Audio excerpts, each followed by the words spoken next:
Nelia Cornelio daw.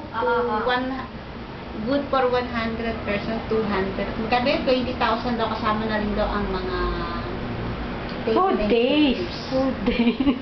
100 people. Food days. Saan ang venue dito? Tapos na magkaroon ng pagkain para sana kunin na lang natin sa labas yung tinatawag nating catering, di ba?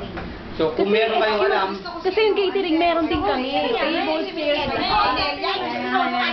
Lagi na lang. so doon sa catering, ang target na atin kung nawa, 100 muna.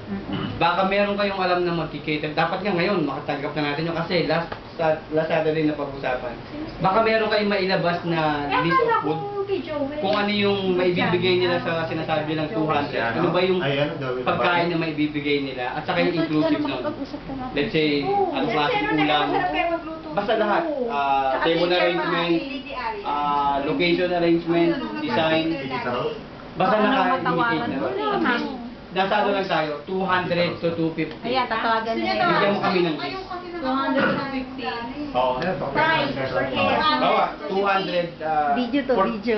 Ang ano nyo, kung kaya pakainin ng Sabi kasi ni bro, video daw natin eh. Uy, nasa Bawa, meron kayong, internet na. ang ano nyo, 200, di ba? 200 per head. Ano yung, Mga list na ano yung ipapakain sa 200? Tapos ano yung minimum? May bill na rito eh. Minimum na ulo. Next na. Kung ilan ang ano, kung Sabi magdala Oo, ng minimum sila na Ayun pala may dala. 50. Kailangan natin ng list.